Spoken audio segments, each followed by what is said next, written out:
Hey there, Wolfpack fans. It's me again, Kenton Gibbs, bringing you another episode of Locked On Wolfpack. And folks, they said that we were the lowest seeded team in our pool. Chances of us advancing are slim. They said, it's going to be tough. And how are they going? How is the bullpen going to have another meltdown? Are they going? What's going to happen? Are they going to find a way to produce more? Are they going to have too many errors? Are they going to have too many? We're going to the ACC championship semifinals, thanks to young Mr. Tommy Tanks. And you know what? We've got 2 more years of him in Raleigh. So we're going to celebrate him. We're going to give him his flowers while he's here in this episode, as well as talk about the similarities between Bones Highland and Traquavian Smith, since that seems to be the comparison that everybody's drawing now. We're going to talk about it on this episode of Locked On Wolfpack.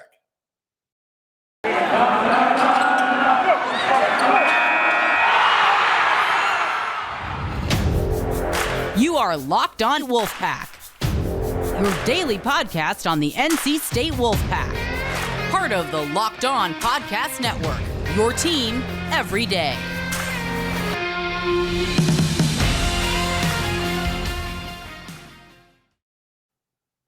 So first of all, let's just get this out the way early, okay? This ACC tournament has been the tournament of upsets, right? NC State wins 2 games to get to the semifinals. Pitt wins 2 games to get to the semifinals, who will be playing on Saturday. Florida State loses to, I can't even remember who Florida State lost to, but I want to say Florida State lost today to, I don't think it was Notre Dame. It might have been, but they lost today.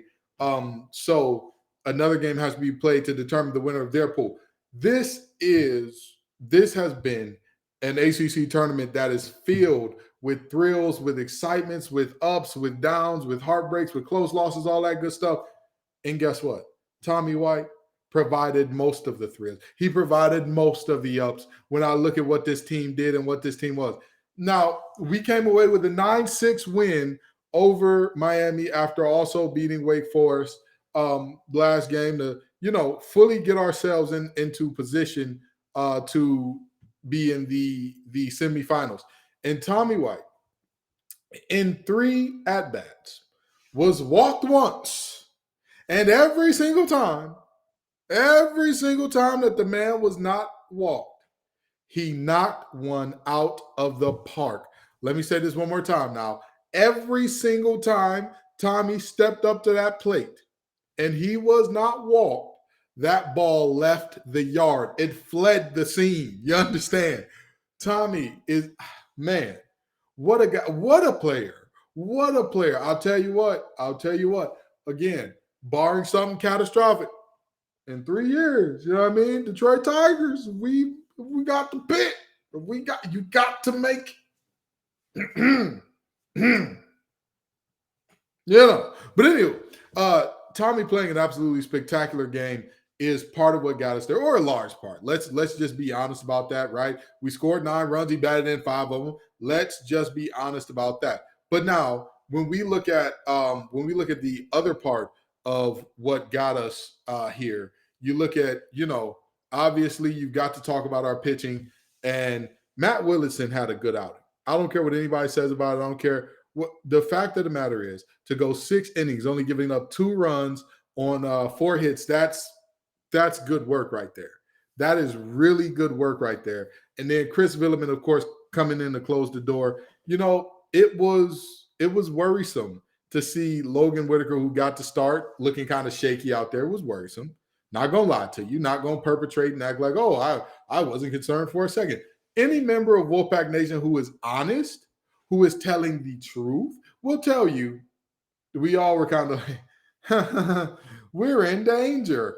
And when I had Alex Sawyer on the show to talk about baseball earlier this week, he said that this is a clear game. It's a must-win if NC State wants to get to the NCAA tournament, not just because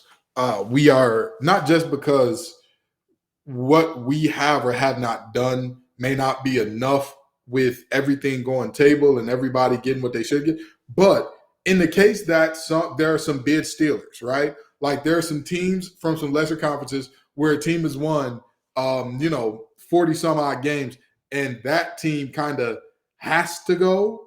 And then, Lord forbid, if they lose and they lose their tournament, and then another team from that conference gets in, well, now you're looking at a very different ball game. You're looking at a situation where NC State, who was on the bubble, is now one of the first out because somebody else stole a bid. But with what happened here in this game, hey, Tommy, we appreciate it. We appreciate it. You know what I mean? There's no ifs, ands, or buts about it. There's no way around that. There's no way to say that he hasn't been absolutely instrumental in what this team has done all year, as well as, let's just be honest, the reality of him being so dominant and breaking record after record after record. I mean, records are made to be broken, but Tommy said, hey, I'm gonna come get them. I'm gonna come get all the records. I'm gonna get. Don't worry about it. Ain't gonna be none left. Ain't gonna be none left when I'm going. So let's go ahead and etch my name in those history books right now, because the 3 homers that he whacked in this game broke the record for freshman ACC, the freshman ACC record, as well as the NC State all-time record and the freshman NCAA record. Maybe I could be wrong about that last one.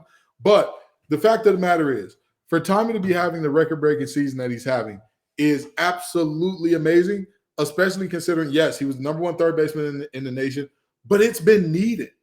Like, this isn't a situation where him playing as well as he has been like a luxury to where it's like, oh, wow, we're really good, and he's been the icing on the cake. No. There have been games where, I mean, if he wasn't batting, we weren't going to put up any runs that day. So to see what he has done, again, it's impressive to say the least. And it's really hard to undersell what he's been doing this year. It really is. Oversell. It's really hard to oversell his importance to this team. So there's no ifs, ands, or buts about it, man. Tommy is a dude. He is, we ain't seen nothing like it. And we probably won't again anytime soon. But he wasn't the only guy who had himself a pretty good day hitting, because Groover was also, he was in the zone as well. He was doing his thing and knocking in runs as well. And Noah Souls, we talk about the Soul Train all the time. And, hey, the Soul Train pulled in this game. He did what he was supposed to do. And at the end of the day, when those 3 guys are rolling like that, and I know it's enough for Tommy White to be rolling to get us something. But to get us over the hump, it can't be just Tommy. And so we need more guys having, our bats getting hot all at the same time. It's needed. And so seeing this out of these guys, it means something.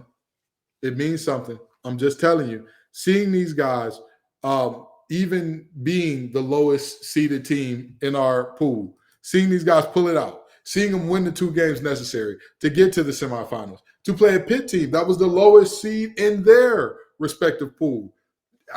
There's a shot that we end up in the ACC championship game. But I want to talk about something that Alex Sawyer said in reference to this team that we could see rear its ugly head. He said, and I quote, "This Wolfpack team, when they're firing, when everybody's doing what they're supposed to do, when we're not committing erroneous errors, when we're not doing just the small mental mistakes that have been the undoing of this team at multiple points in time during the season, we can beat anybody. But on the back end of that, when we are doing the little stuff wrong, when we are messing up, we can lose to anybody. We didn't play Pitt this regular season. But with that being said, and yes, Pitt did have a losing conference record, but with that being said, it's the postseason. Don't matter now. Don't matter. All that matters is what these folks go out there and do 5 p.m. this Saturday. That's all that matters, period. There is no ifs, ands, or buts about it. That is what matters, okay? I would be lying to you if I said, oh, yeah, these teams and these players, it's all a matter of, nobody really knows what's going on. Let me tell, or, this team has been this all year. This team has been that all year. Doesn't matter. What matters is who we are and who we show up as this Saturday. That's all that matters. Again, in postseason play, it's not about consistency. It's about what you can do in that moment. So we'll see whether or not we rise to the occasion here. But one thing that always rises to the occasion is Built Bar. Built Bar is back with another delicious flavor. I mean, these things, the hits just keep on coming. We've been asking, and Built delivered. Built granola bars. Built granola bars come in 3 unbelievable flavors: chocolate peanut butter, coconut chocolate, and white chocolate berry. Want to try all 3? You can get a mixed box at built.com right now. These are so different from the bars and the puffs. Built granola bars are loaded with granola. It's the perfect combination of crunch and chewiness. But just like the bars and puffs, these babies are packed with protein and are covered in 100% real chocolate. With 150 calories, 15 grams of protein, and 4 grams of sugar, Built granola bars will change your world. Built has cracked the code to bake better granola. They're the perfect healthy snack to pack in your lunch and take on the road to eat as a snack. So go to built.com to get granola bars now. Go to built.com and use promo code LOCKED15 and get 15% off your order. Use promo code LOCKED15 for 15% off at built.com. Now, folks, a lot of people have compared Terquavion Smith to Bones Highland, and they've said, these guys are very similar, and they've had very similar rises and all that good stuff. And so we're going to talk for just a second here about the similarities and the differences between these two, okay? Because the reality is, when we look at these two, there are an absolute ton of things that these two, there's if we're talking about performed well at the combine, absolutely blew folks away, you'd be lying to say, oh yeah, that isn't something that both of these guys have in common. You'd be a liar. But with that being said, they have some similarities, they have some big differences, okay? So the first thing that I would say is very different about these two is Terquavion Smith.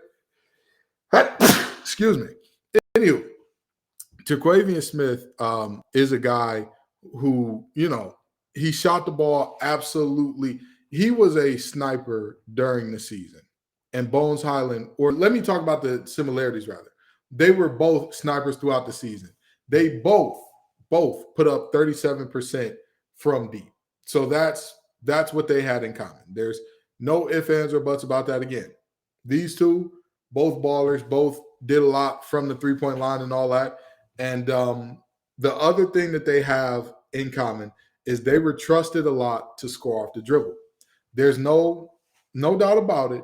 When you look at that VCU team from 2020, 2021, and you look at this state team from last year, they both had in common that they, at the end of the day, their offense mandated that they let their best guys cook a lot. Like, that was just the reality.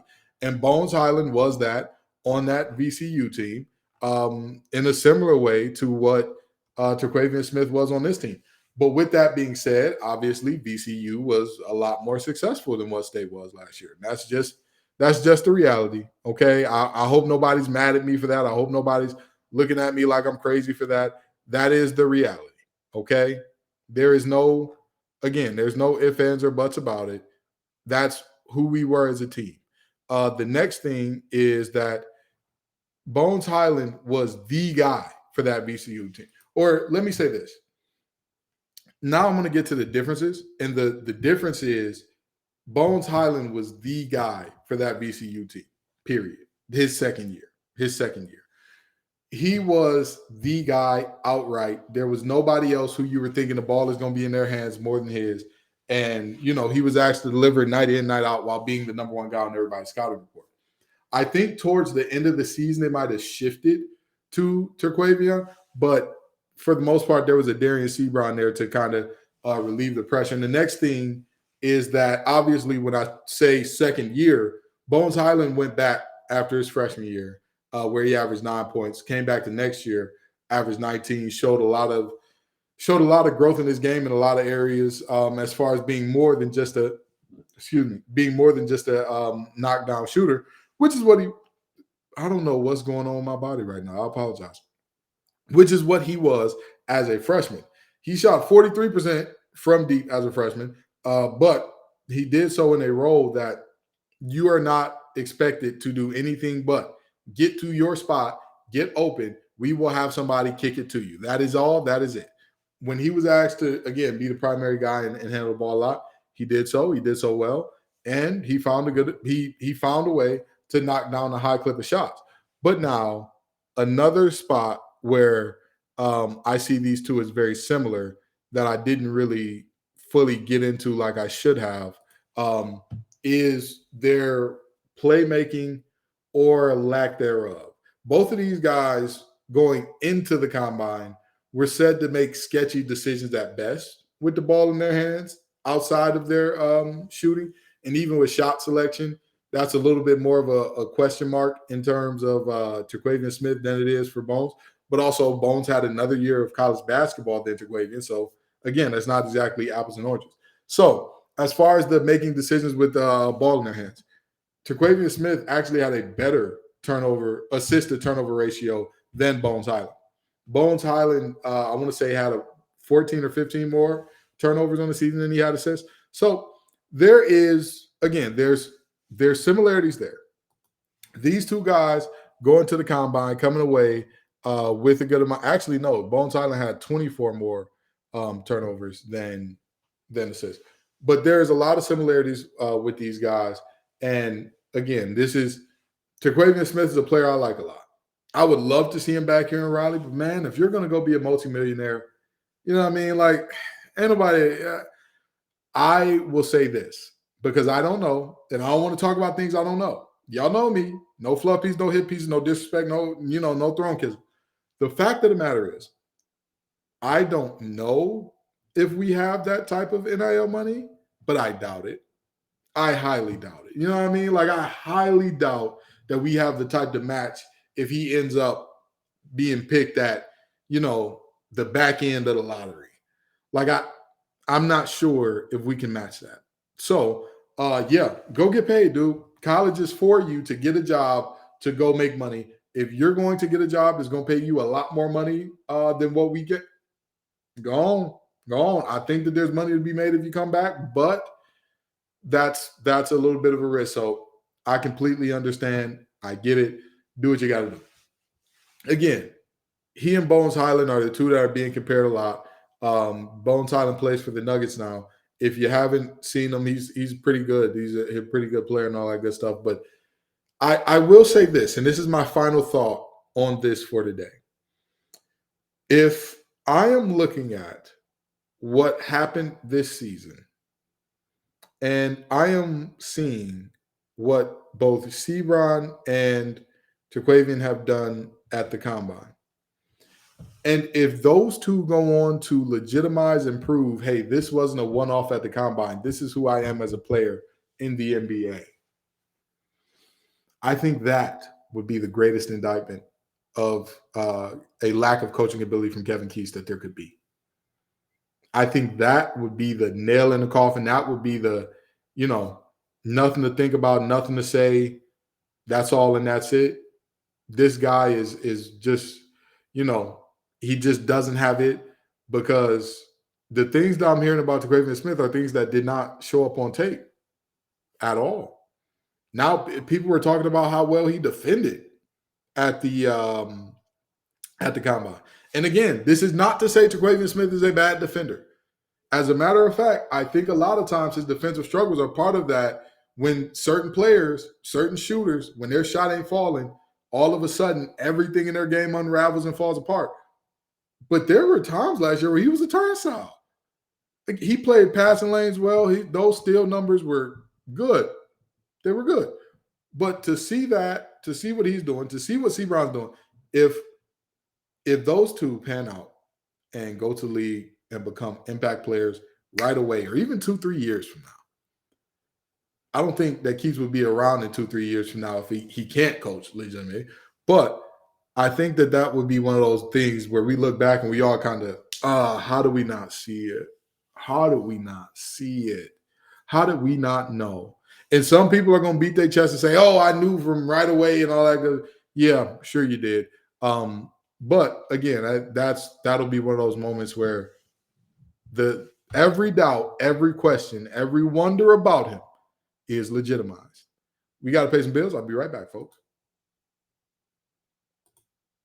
So, Tommy Tanks has hit us into a semifinal. And don't get me wrong, like I said, it wasn't just Tommy Tanks. Groover was grooving as well. He was doing his thing in the batter's box as well. We had a lot of good things going. Willitson played great, put out a great outing. That is what we needed at the end of the day. That is what we needed, okay?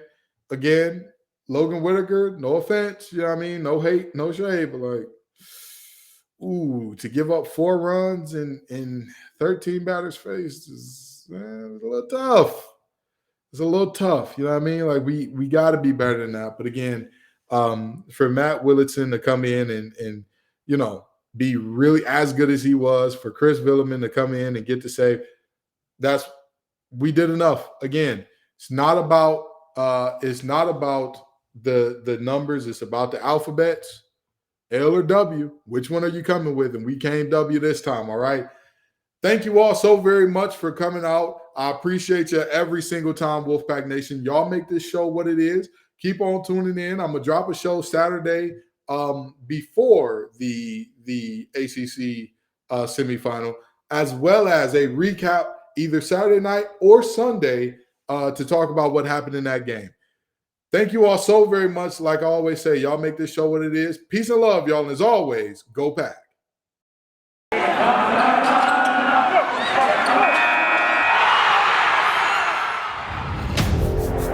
You are Locked On Wolfpack, your daily podcast on the NC State Wolfpack. Part of the Locked On Podcast Network, your team every day.